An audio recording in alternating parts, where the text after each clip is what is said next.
Sudah. Baik ya. Assalamualaikum warahmatullahi wabarakatuh.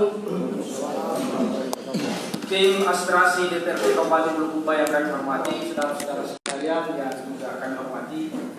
Nama saya Ahmad Said, mantan anggota Komisi Transparansi dan Partisipasi Kabupaten Bulukumba.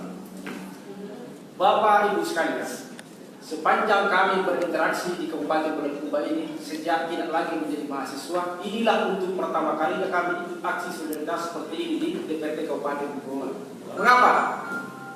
Bukan karena adik-adik, tapi soal rakyat Indonesia. Kebetulan pemicunya adalah adik-adik yang orang Bulukumba. Mengapa perlu gerakan solidaritas ini? Pertama, Corona ini telah berubah menjadi teror bagi rakyat Indonesia.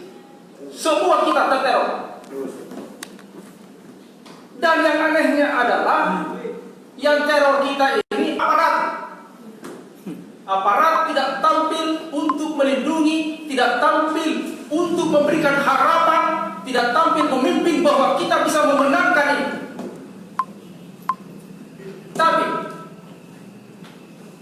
dengan selalu mengkampanyekan tutup masjid, dengan selalu mengatakan jangan kemana-mana, dengan selalu mengatakan di rumah saja, apakah itu berarti Anda ingin mengatakan bahwa silakan pencuri yang jalan-jalan? Ini adalah teror. Ini pendekatan yang salah. Harus kita apa ini? Pemerintah, kami tahu pemerintah Kabupaten Bulukumba ini sebagai bagian dari pemerintah Republik Indonesia yang memang menjalankan perintah. Tetapi sebagai daerah otonom, bupati, DPRD bisa mengkreasi sebuah kebijakan di mana kita menjalankan protap itu dari atas, tetapi pada saat yang bersamaan kita tidak makan, kita penjara. Ini semua orang kulit tahu seluruh Indonesia. Pertemuan kita pada hari ini memang kejadian dari DPRD Kabupaten Bulukumba. Memang yang datang adalah rakyat Bulukumba. Tetapi ini masalah nasional. Hanya saja mereka tidak punya keberanian, tidak punya kekuatan untuk bergerak membangun solidaritas. Dan mulai hari ini kami akan mengkampanyekan ke seluruh Indonesia lawan Republik kita. Jangan presiden kita sudah diteror, rakyat juga ikut diteror. Itulah sebabnya kenapa penjajahan 390 tahun berlangsung di Indonesia ini, karena rajanya ditangkap, diintimidasi, rakyatnya juga ikut takut. Sekarang saja rakyat tidak boleh takut. Kita semua sudah paham dengan teknologi informasi, dengan ilmu pengetahuan bahwa COVID-19 itu memang ada. Kita akui itu sebagai virus, sebagai sumber penyakit. Tetapi apakah dia wabah? Ini pertanyaan. Kalau dia wabah secara nasional, apakah dia wabah secara tingkat provinsi? Kalau dia wabah secara tingkat provinsi, apakah dia wabah secara tingkat kabupaten? Dan seterusnya. Tapi pendekatan yang kita pakai selama ini adalah bisa meratakan. Di mana kampungnya Bapak yang anggota DPRD yang sebelah sana? Di Bulukumba sebelah mana?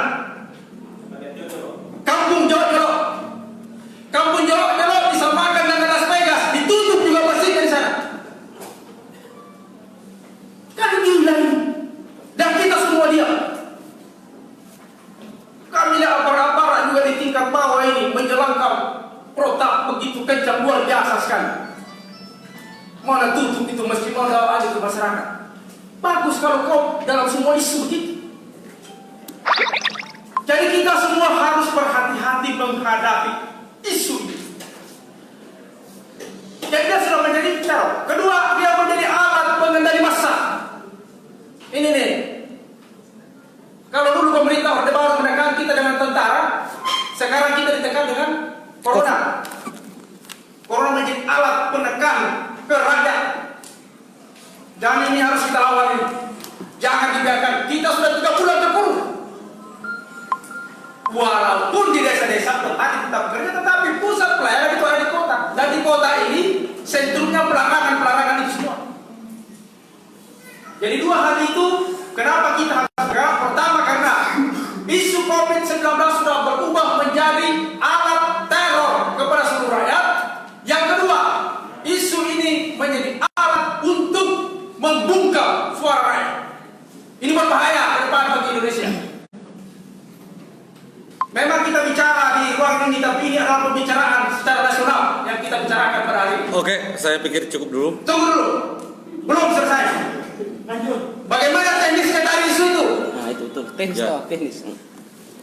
Teknisnya adalah Bupati Bulukumba sebagai penanggung jawab tertinggi kepala daerah harus membuat pernyataan keprihatinan dan menyesalkan apa yang dilakukan oleh tim COVID-19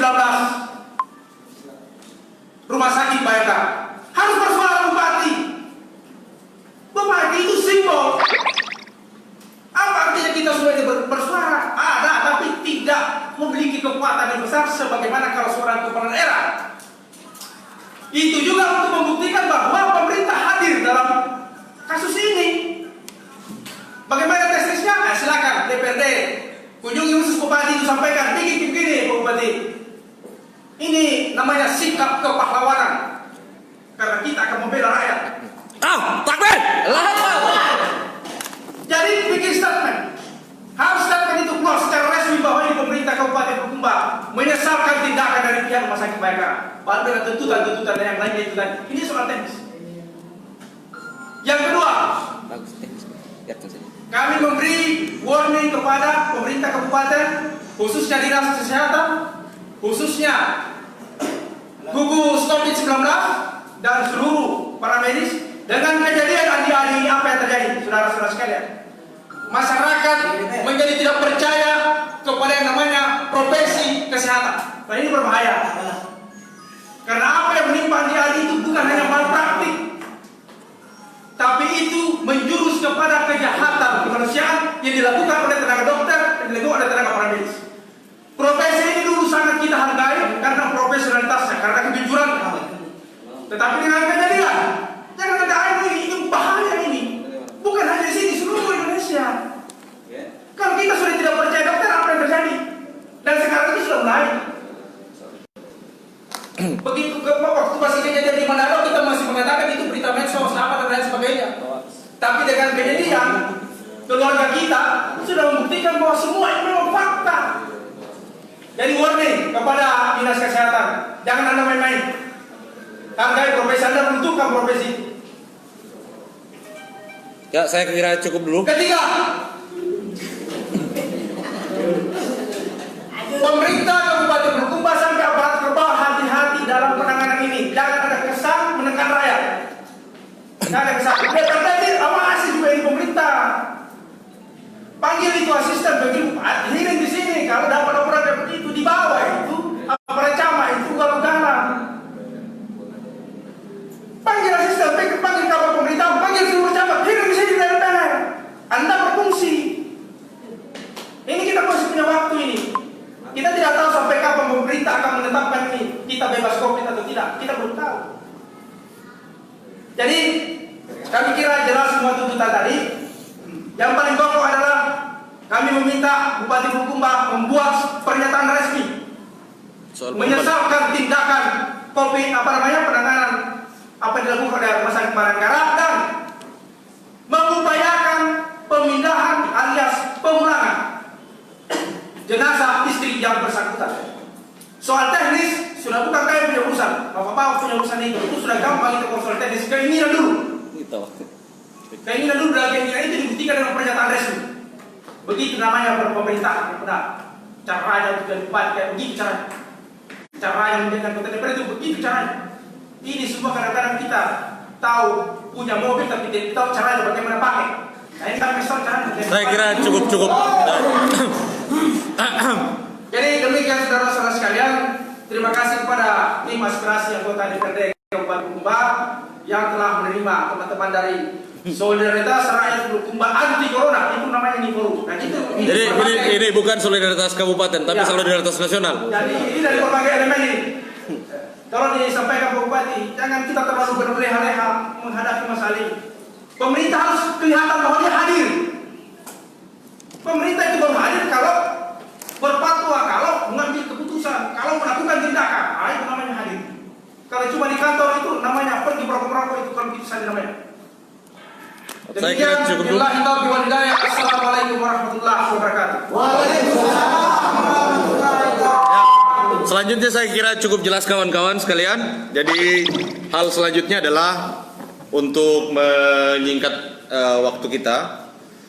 Jadi langsung saja pada kita ingin mendengarkan pernyataan dari secara resmi nih sebagai lembaga resmi DPR terkait dengan apa yang sudah kami sampaikan sekarang. Jadi paling tidak di